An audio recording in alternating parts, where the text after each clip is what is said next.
attributes. And of course, one passage comparison na He is a God in the Old Testament and in the New Testament. Okay. Siguro, alam na alam niyo itong istoryang ito. Si Ananias, who lied doon sa yung realty investment. Okay? But Peter said, you have not to lie to men, but to God. Okay? And another thing in 2 Corinthians 13, 18, ito yung transformation from glory to glory na meron tayo. Ang sabi doon, tingnan mo ang Spirit, just as from the Lord. Tapos, sino yung Lord yun? The Spirit. Now, remember na ang word na Lord, sa Greek word ay Kurios, meaning to say Messiah, God. Okay? Which is a translation from the Hebrew word Yahweh.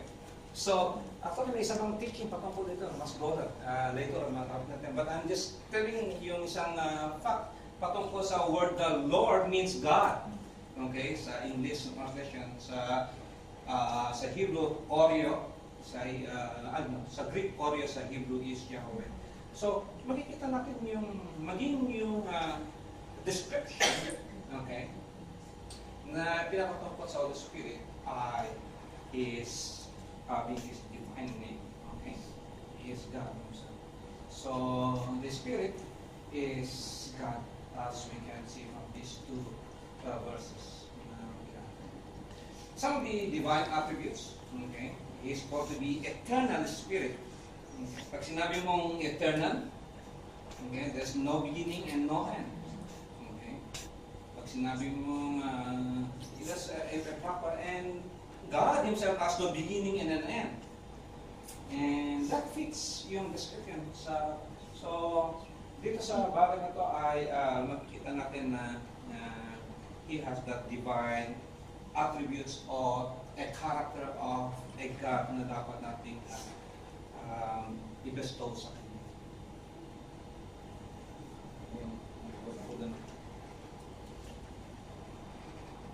Here's Psalm 139, 7-10.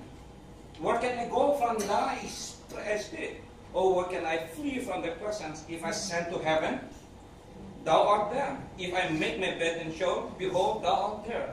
If I take wings of the dawn, if I dwell in the remotest part of the sea, even thy hand will lead me, and thy right hand will hold of me. Now, makikita natin yung omnipresence ng Holy Spirit. Wherever you are, the Holy Spirit is always there. Kahit na sa impyerno. Ibang klaseng description yan. Okay? You cannot escape the presence of the Holy Spirit. Kaya nga, pag may offense, sabi mo, hindi mo na ako nakikita. Remember, He's everywhere. Sabi na ng Holy Spirit sa kanya, I was there. Sa lahat ng senaryo natin, sa lahat ng circumstances natin. Okay? So, divine words that we can see from the Psalms 104, verse 30. You send forth your spirit. Anong ginawa ng spirit? They are created and you renew the face of the earth. In the creation, we can see already the one divine work of the Holy Spirit. Okay? Again, ang pag sinabing regeneration, okay, Titus 3:5 talks about the regenerating work of the Holy Spirit sa bawat mga individual that experience of born again.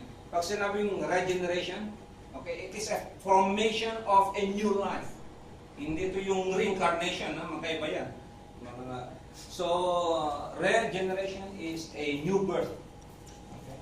A formation from the start until it grow, it develops, grow, and it become into a mature person. And whose work is that? The Spirit. The Spirit. That's why, sa buhay ng isang Kristiyano, very important ang presence ng Holy Spirit sa buhay. Amen. It is He whose role is to make sure that we will grow and will be renewed in every area ng buhay natin sa paglilingkod natin as we journey with Him. Amen. And one of the thing na ginawa ng Holy Spirit, pag divine work niya is, and if the Spirit of Him who raised Jesus Christ from the dead. So again, there's an acknowledgement that it is the Holy Spirit, has a part in the resurrection of our Lord Jesus Christ. So makikita natin ito yung work ng Godhead pagdating sa resurrection ng Panginoon Jesus. Okay? And we thank God for that work. Otherwise, if there's no resurrection, anong sabi sa 1 Corinthians 15? Our preaching is what? Useless. It's vain. Our hope is in vain. Imagine mo, maasa ka. Parang tayo nangyari doon kay Delphin Lee. Kaya umaasa yung mga nakabili ng bahay sa Pampanga. Yung pala, double sale pala. Na-inventa na ulit yung... But I thank God that we don't have that issue pagdating sa mga pangako ng Panginoon sa wakwa natin. Amen? Okay, so let's go sa comparison kung anong Holy Spirit, anong role sa divine work ng Holy Spirit sa Old Testament. Look here. Sa Isaiah chapter 6, verses 8 to 10, very familiar verse. Ito yung commissioning of Isaiah himself. But look at the wordings. Also, I heard the voice of who? The Lord. Okay. Saying, whom shall I send, and whom will go for us? Then I said, here I am, send me. And he said, go and tell this people. Keep on hearing, but do not understand. Keep on seeing, but do not perceive. Make the heart of these people dull, and their ear heavy, and shut their eyes, lest they see with their eyes, and hear with their ears, and understand with their heart, and return, and be healed. So, ang sabi ito, I heard the voice of the Lord. Remember yung wording ng Orios? Okay? It is a translation of the word Yahweh. And it's God who's being referred to here. The voice of God. Pagdating sa Acts chapter 28, verse 25, remember here, okay? Isang senaryo ni Paul, ang sabi nito, so when they did not agree among themselves, they departed after Paul had said one word. Ano yung repetition na sinabi ni Paul ito? The Holy Spirit spoke rightly through the prophet Isaiah, saying, go to these people and say, hearing you will not hear. Kung titingnan nyo, yung content nun is similar doon sa narinig ni Isaiah. I heard the voice of the Lord. Ang sabi naman ni Paul doon, okay, it is the Holy Spirit.